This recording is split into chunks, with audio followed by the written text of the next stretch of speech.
Hi everybody, my name is Britishbrat, and this is a guide for the first act boss in Darkest Dungeon 1, Denial.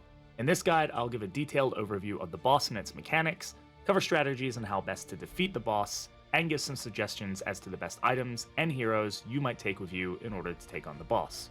So, let's start with an overview of the Act 1 boss itself. When you reach the Act 1 boss, you'll be greeted by a giant brain chained down by 4 distinct padlocks. These 4 locks are your enemy for this fight, and they are known as the Shackles of Denial. Each shackle has 2 shared moves amongst them all, 1 unique attack and 1 special attack, which we'll cover in a minute. All 4 of them have 55 health starting, assuming you did not max out your loathing prior to getting to the fight, and the order in which they spawn is entirely random, so don't plan on being able to focus one specific lock as easily as you might hope. The first thing to note with the locks is that their special attack, or ability. This ability will be cast as a free action by one of the surviving locks at random at the start of every round. These abilities are known as the Denial abilities, and depending on which lock uses their version of this ability at round start, you'll find it locks out your heroes from using a specific set of skills. These 4 Denial sets are melee attacks by the Latch of Regret, ranged attacks by the Bolt of Lamentation, healing abilities by the Padlock of Wasting, and stress healing abilities by the Shackle of Despair. These Denial abilities are the main gimmick of this fight, and they will drastically alter your playstyle and guide the overall strategy you'll need to defeat them. Do keep in mind things like healing from resolutes, or damage from combat items, and even abilities with multiple types of effects are all locked by these abilities. Now, we've covered the main gimmick, let's talk about the overall abilities and skills the 4 locks have.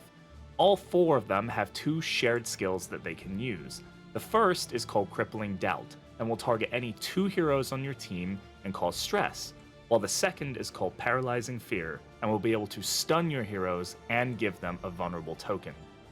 Each lock also has 1 unique ability aside. The melee lock has an attack that hits 2 targets and causes weakness, called Rupture Vessel. The ranged lock has an ability that blinds, called Mental Lashes. Healing lock can apply 1 of the 3 dot types with an ability called Cerebral Falter, and the stress lock can hit 2 targets with up to 4 stress each, using an ability called Overwhelming Anguish.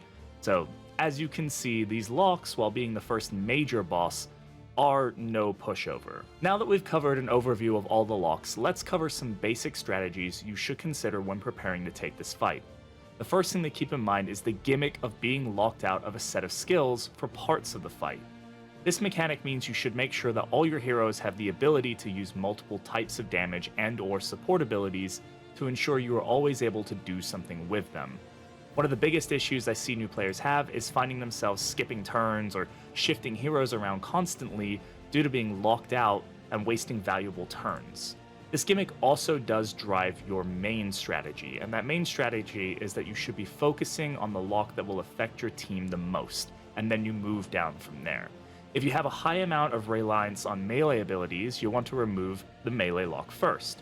But do keep in mind the random spawn position of the locks can make this strategy hard. You may need to adapt in order to do the most damage and be the most effective with your team. The locks do not leave corpses and they can't be moved, so killing them is the only way to force them to change positions should you need them to. On that note, keep in mind which lock you plan to kill last as well, because the last lock remaining will mean that you are permanently locked out of that skill set for the remainder of the fight. So if you leave the healing lock till last, well, you better rush it down before it gets you killed. The next major thing you'll have to deal with is the lock's ability to stun your team. Being that all 4 enemies have a stun ability, this is probably the only fight in the game that you might actually find yourself completely stun locked if you're not careful. We'll cover some useful items and abilities you might want to consider taking for this fight later in the video, but keep in mind this is easily one of the most difficult aspects of the fight. The last major thing to consider here is the amount of stress and the amount of negative tokens that this fight can generate. Almost every attack that these locks push out will stress you, and on top of that, almost all of them have a chance to apply a negative token. You want to make sure that your team has ways to control the stress and remove or ignore the tokens being applied if you want to give yourself the best chance of defeating this thing. And so, that pretty much sums up the overall best strategies that you'll need in order to take on the Denial boss. Next, let's take a look at some of the best items and trinkets that you can take to help give you the best chances of defeating the Shackles. The main thing you'll want to keep an eye out for through your adventure is going to be the items that help you either ignore stun or at least get some additional advantage from being stunned. The best example of this would be the in-item Clarifying Poultice. If you can manage to get your hands on a stack of these, you'll find that your team ignore the stun mechanic from this boss with relative ease. The Anchoring Charm Trinket is also a great item to snag in any of its rarities in order to help give a hero or two the ability to preserve through the stuns as much as possible.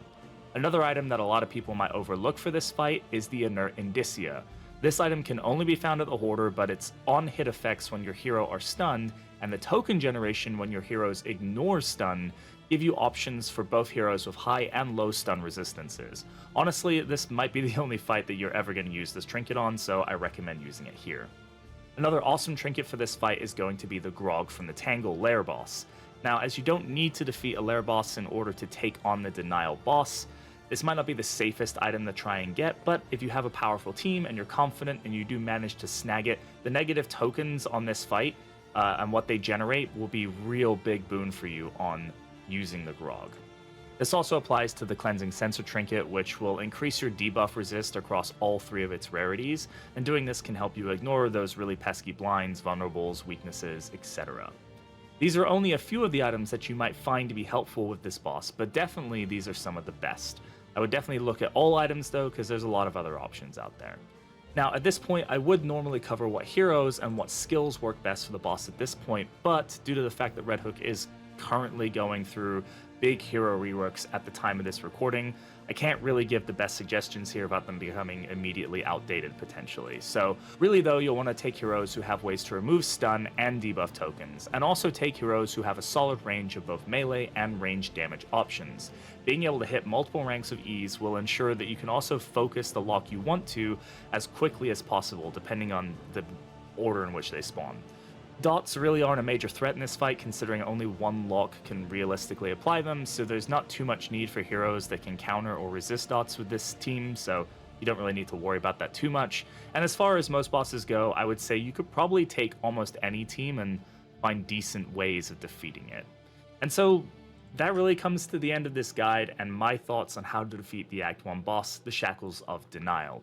If you have any suggestions, thoughts, or tips for new players that I didn't cover, then put them in the comments down below.